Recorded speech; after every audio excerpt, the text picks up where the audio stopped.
Welcome to my second YouTube video. This one's with commentary, so probably a bit more cringy.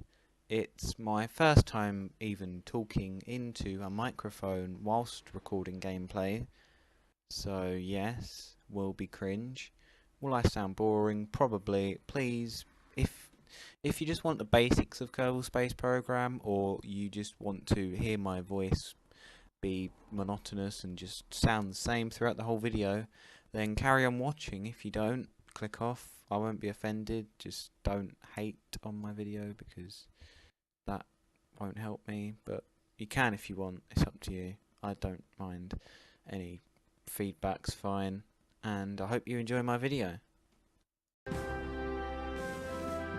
Right, so this is my first or second video because the first one was a time lapse of me going to Ike and doing a minor on Ike, and I sound really interesting, but still, let's carry on. I'm going to make a new one, and I'm going to call it YouTube Video Series. I'm going to make it career, and I'm going to do normal, because most other people are going to do normal as well. And I'm going to start, actually, no, I'm not going to make a new flag, I'm just going to keep the Kerbal one. Or should I do a blank one? No, I'll keep Kerbal. Alright, let's go into this.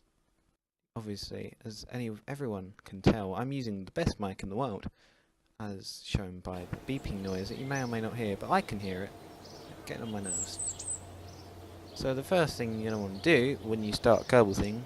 Now let me explain everything first. So this is the runway.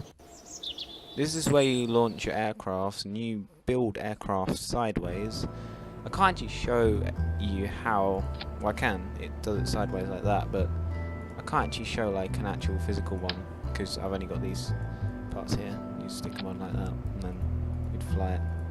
Yeah, I've only got like 5 parts. 6. Wow, I'm dumb. But still. Yes. That's the aircraft thing, and then you've got a runway obviously, then you've got this mission controls. It's like the place where you pick up all the contracts, which gives you money, or credits, which are very good and useful, and also science and rating you can use in the administration building for like kind of, I'd say more risks, because well, you put something in and then like you lose a certain thing, but you also gain an advantage, like takes 5% funds, but you get a science, so it's kind of like a risk, but obviously 5% is permanent, so I wouldn't do that. This is the astronaut complex, where you buy astronauts if you lose some. You may think that's a ridiculous idea at the minute, but trust me, it's not. I've lost loads. This is your research center. This is where you get all the new technologies and stuff. So obviously you can see this is not unlocked yet, and I'd have to get the ones with the arrows pointing up to them in order to unlock it. And there's this one that costs 1,000 science, but you can't get that because you need to upgrade it first. And to do that upgrade, I just right-clicked on the building. You can obviously enter that way as well. And this is the tracking station. This is quite important. It's not really that important yet, because all your flights, you're just going to go back to Kerbal, and you probably won't get into orbit with just a flea. Well, I can't imagine myself doing that with, well, less than 30 parts, but we can get into orbit with less than 30 parts, but it'll be pretty hard to do it just a flea, which is obviously the first engine you get. You can upgrade that, and that will allow you to plot maneuver nodes, which will allow you to kind of do prograde, and I'll cover that later. This is a launch pad where you launch all the main ships that you build in the vehicle assembly, and the vehicle assembly is where we're going to be starting to build our ships. But first of all, obviously, I'm going to go into the mission control, and I am going to get not the orbit, not escape the atmosphere, but launch first vessel and gather scientific data, because they're the 2 easiest ones. Obviously it says 3 stars, but it's not that hard once you have the proper things. And obviously you may have noticed that my funds have gone up. This is because when you accept missions, it gives you a certain advance, which means you get funds before you do the mission, and then you get completion. But well, for these ones, they don't really expire, so that's good. But on other ones, you will lose some funds and reputation as well, which is, well, you don't want that. So only accept missions that you can do, and obviously I just press escape there, which is basically the same as pressing this, but I usually save and call the save contracts or something. So like, if I can't perform the contract, then I'll make a save that I can go back to before I accepted it. So basically I don't lose funds or reputation, which is quite a good trick to know if you don't want to go bankrupt in the game, which I have before when I was a noob, and I still am because I've only played 50 hours, but still, you know, I'm good enough to make a YouTube video, I hope. Probably not, but still. Right, so this is the habitat command pod, MK1 command pod. This is where your Kerbal will be sitting. It only houses one Kerbal. I'm going to put Jeb in there, or Jebediah Kerman, because he's the main one. And I'm going to call it first vessel, because it's my first vessel. And this is it. Right, obviously, to get back from the vessel without dying, you're going to need a parachute that opens up and helps you get back. Well, you know how parachutes work, hopefully. They open up, they've got a little hole in the top to let air out, and just magically returns you to the ground. Now, this is our first booster. It's got all the information here for anyone that wants to know the information on the booster. It's got about cost and everything, but I'm just going to go ahead and attach it on because, well, don't want to make the video 30 minutes long, do we now? You've also got structural, but I'm not going to use that yet. We've got wings as well, but I'll use wings just to show you this, you see. And then obviously down here we've got the centre of mass, centre of thrust, centre of aerodynamics overlay. So the centre of mass is technically where the centre of, I don't know how to explain it. Say if you had a long pole that was all made out of iron, the centre of mass would be dead in the middle of that pole, halfway between one end and the other end, because it's all made out of the same stuff. Whereas this obviously has, this bit's heavier than this bit, so centre of mass is going to be around here, well, where it is. Not very good at explaining. Centre of thrust is a bit more self-explanatory. It's just where the thrust is coming out of. So obviously you've got this beautiful engine here that just shoots out the thrust. And centre of aerodynamics, which, well, we can't really show yet because it hasn't really got an arrow. It should have an arrow attached to it, but obviously that'll have to be explained when I make an aircraft, which is a later video. And then finally, we have ourselves the mystery goo. And the mystery goo is a type of science, so basically what you do, I think I've used the word basically a countless amount of times, probably not, might contradict myself, but still. What you do is you conduct this experiment somewhere, and it will, in return, give you science if you safely come back to Kerbin with this experiment without it being damaged. And you can do this anywhere, so do it on the runway. I'm going to do one on the runway and then one higher into the atmosphere. Won't get very high, but you know, science has to be done. As they say, for science. But yes, this video's very cringy, to be fair, but I don't seem to care that much because I'm still going on with it. This bit down here is your staging, as you can see me hovering over it. And it basically, whenever you press the spacebar, it will go on to the next bit. So spacebar, the first spacebar would activate the engine, the second spacebar would activate the parachutes. And that's how staging works. And then we got this. This is, well, it's just a manual. It explains all the parts and the controls. And then obviously you got all this stuff.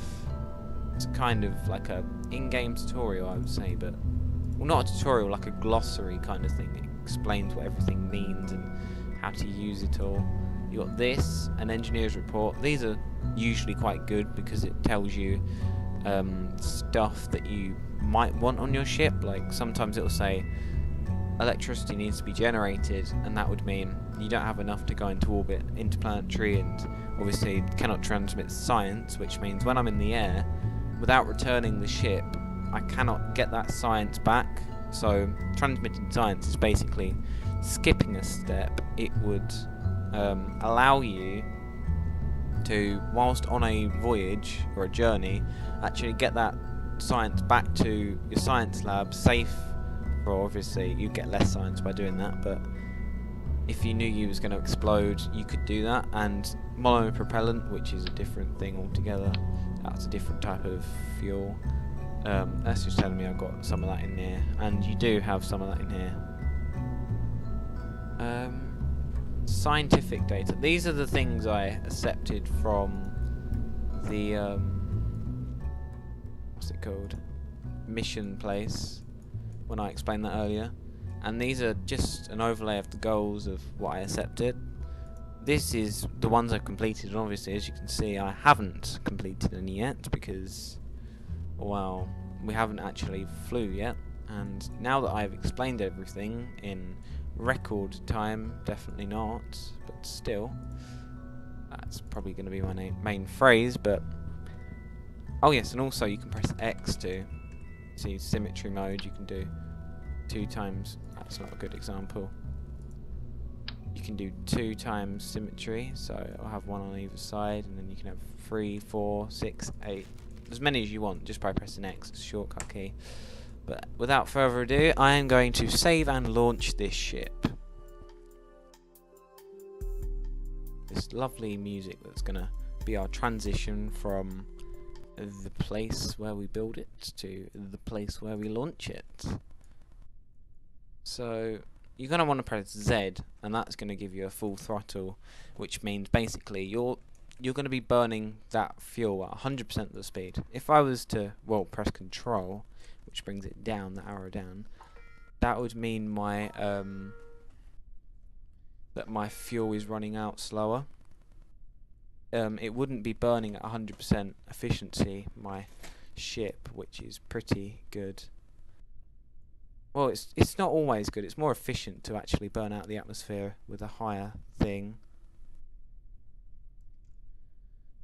which is good. And then obviously you got the SAS, which is stability assistance, which is, well, if the ship's turning slightly without stability assistance, it'll just continue turning.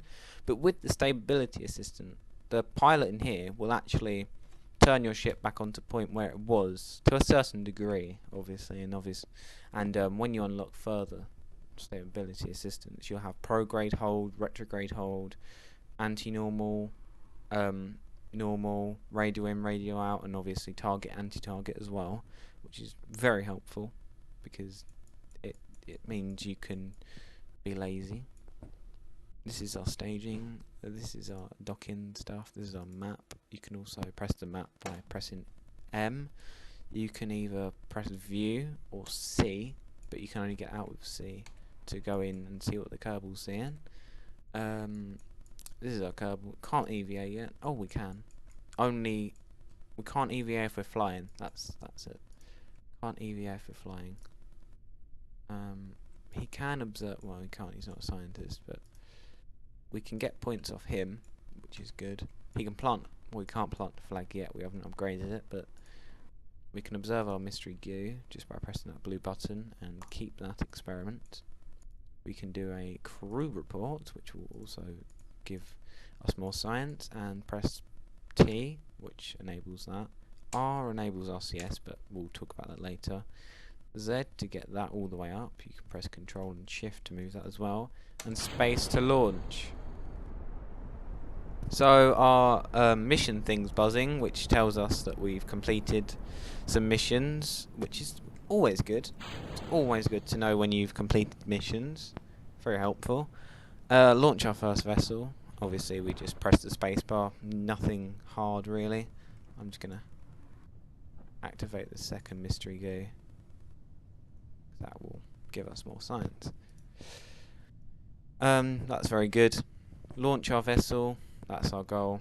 Don't know why it has to tell me twice. And we got some other milestones that we've beat. Always nice to have free monies, because you never know when you need it. So we're just going to land. You can press Alt and the full stop and comma key to go down. Or Alt to get the ×4 one, but you can also well, in space it would go up to 10,000 times, I think it is, and it's very helpful if you're, because if you're burning an engine, it won't go up to 10,000 times. It will only go 1 time speed. But you can press Alt 1 2 3 4 to actually allow you to fast travel when you are burning an engine, because it can become very tedious, boring when you are burning an engine in space, and it's always nice to skip past that. So here we are, we're landing. I'm going to ×4 that because you don't want to see me landing. You'll see plenty of landings. Land on the point very nicely. Can't exceed 7 meters per second, because otherwise our ship would explode and he would die. Not good. Here we are, we're loading back into the outer view of the whole space center, and it will give us a brief overview of what we've done and our parts that we've used and how many funds we got back from them and our things. This is just a summary and a crew, how much experience. So he's gained 1. I think he needs 2 to get to level 1, well, 1 star. And we can now spend that, don't know why I got 29.9, on our upgrades. And I am going to try and go as low tech as possible, because I've been playing a lot longer than some people, but I'm going to buy this, which is swivel. You can fuel with that. That's actually one you can control. It doesn't consistently burn like the flea that we got from this one here. It also has one of these, which is a solid rocket booster, like the flea. It's called the hammer. And another fuel tank, which is also good. Oxidizer and liquid fuel in that one. Another science experiment, a transmitter, a decoupler, always nice to have on hand, and another transmitter, just a different orientation to the first one. So you can see they both do the same thing with 500k. You can get that. We've got these heat shields there for returning from high places, because obviously as you go, what goes up must come down. Well, if you're following the laws of gravity anyway and you're not in an orbit, if you want to return, and if you're coming down at high speed and you don't want to burn up, you need to invest in a heat shield which burns a ablator, which is this here, ablator, which will become a thing that you can use. We've also got science kit, heaters, landing struts. They're quite nice for landing on the moon. Might do that quite soon. Drogue chutes and parachute, and another drogue chute, which is drogue chutes will deploy higher than other parachutes, so you can use them to slow you down further. I just cheat the whole system and just use them as parachutes, because I find them much easier to use, as they can just stick on the side of the ship. You don't have to have a cone to put it on or something like that. A service bay to protect science experiments, you can open that up, buy that, and obviously we got aerodynamic things and more rocketry and more stuff as well. That's a bit of power. You need that for long explorations, but obviously not delving into that yet. And yeah, that is a basic overview of Kerbal Space Program.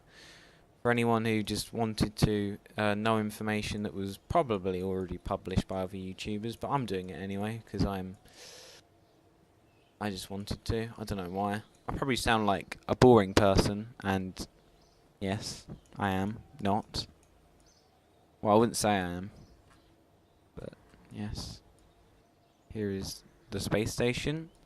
There is the moon, as seen, or the mun. And then you got Mimas, but that's later. And then you got obviously all the other planets as well, but that's a lot later, or a lot later than Mimas. Well, technically, you could go to Mimas before. No, you could go to Juna or Eve or Moho, or not the sun. You'd burn up, or Dres. You could go to any of these before you go to the Mun, but it's just you probably wouldn't have the science required, or the technology, or the ships required to get there, because you need a lot of power to get there. Yes, this is the world or the solar system, because you can't see intergalactic kind of spaces. Yes. Apart from that, that's my first video. Cringe alert. It is cringe alert. And I'm going to end it before I talk the dictionary out, or something, other words.